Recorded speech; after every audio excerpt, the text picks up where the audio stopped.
भाई, welcome to हमारे YouTube channel. और आज हम बात करने वाले हैं क्रेडिट कार्ड पेमेंट को लेके ना। आप सब लोगों का एक बहुत बड़ा प्रॉब्लम है। हम क्या करते हैं कि अलग अलग तरह की एप्स हमें मिलती है जिसपे हम क्रेडिट कार्ड की पेमेंट करते हैं। इवन बहुत सारी वेबसाइट मिलती है जिसपे हम क्रेडिट कार्ड का पेमेंट करते हैं।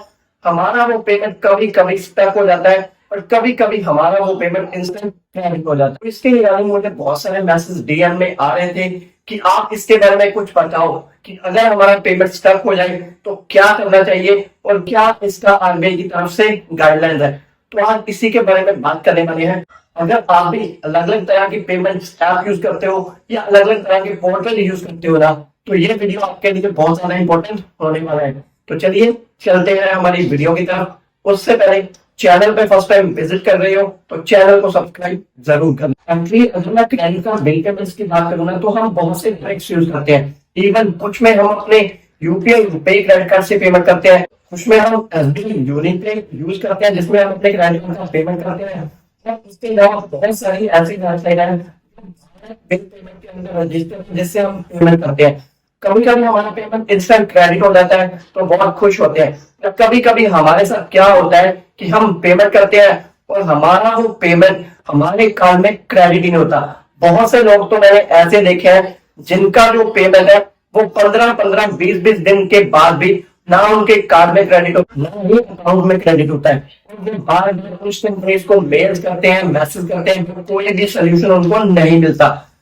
तो अगर आपके साथ भी ऐसा हो रहा है कि आपकी पेमेंट स्टक हो रही है और आपकी पेमेंट रिटर्न नहीं आ रही, तो सिंपली आपको क्या करना है, जब भी आप किसी भी ऐप से पेमेंट करो ना, तो सबसे पहले जब आपका पेमेंट प्रोसेस हो रहा है वहां पे कुछ भी आ रहा है तो उसका स्क्रीनशॉट जरूर लेना चाहिए। और उसके बाद जिस प्लेटफॉर्म के जरिए भी आपने पेमेंट की है ना, उनकी कस्टमर सपोर्ट टीम को, इवन हायर अथॉरिटीज को सीसी में रख के मेल जरूर करना चाहिए।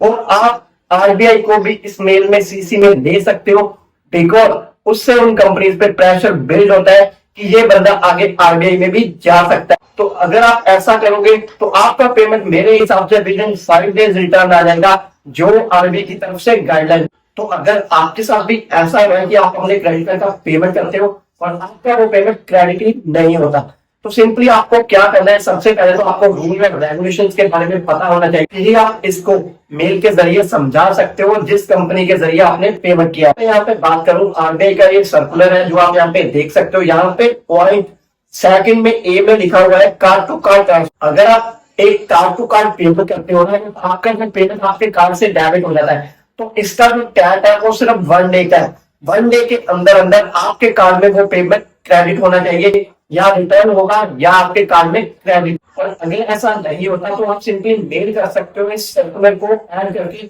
यहाँ पे आपको 100 का कंपनसेशन भी मिलेगा जितने दिन आपका पेमेंट डिले। उसके अलावा यहाँ पे बी कैटेगरी में आप देख सकते हो point of sale for card present including cash in PO. आपके क्रेडिट कार्ड से पेमेंट डेबिट हो गया, स्लिप भी जनरेट नहीं हुआ, ना कोई मैसेज आपको रिसीव हुआ है, तो auto reversal with in 5 days होना चाहिए। अगर आपका ऑटो रिवर्सल नहीं हो रहा तो आप कंपनसेशन की डिमांड कर सकते हो।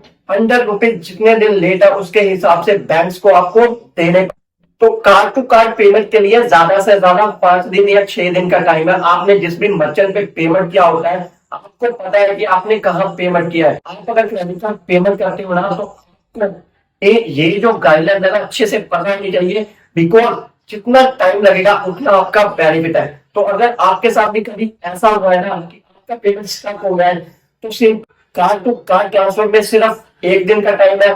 उसके अलावा पॉइंट ऑफ सेल में करते हो तो यहाँ पे सिर्फ 5 डेज का टाइम है।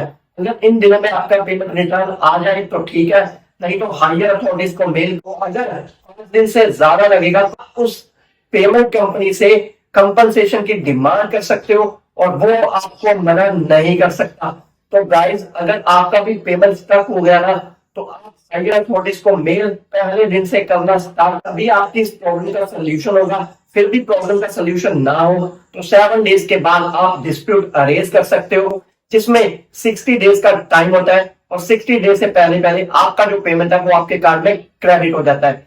तो गाइस, यही था आप सब लोगों का बहुत डिमांडिंग वीडियो कि हमारा क्रेडिट कार्ड पेमेंट फंस गया है, तो हम कैसे उसको वापस लें, ना हमारे कार्ड में वो क्रेडिट हो रहा है। आई होप कि आपको ये वीडियो अच्छा लगा होगा। अगर ये वीडियो अच्छा लगा, इस वीडियो को एक लाइक जरूर करना, चैनल पे पहली बार आए तो सब्सक्राइब जरूर करना। अगर आपको हमसे किसी भी तरह की हेल्प की जरूरत है ना, तो आप हमें हमारे सोशल अकाउंट पे मैसेज कर सकते हो। हम आपकी हर एक प्रॉब्लम का सोल्यूशन करने का ट्राई करेंगे। आने से पहले एक रिक्वेस्ट और, डिस्कशन टेलीग्राम ज्वाइन कर लो, वहां पे आप जैसे बहुत भाई हैं जो एक दूसरे की हेल्प करते हैं। तो चलिए चलते हैं और मिलते हैं हमारी किसी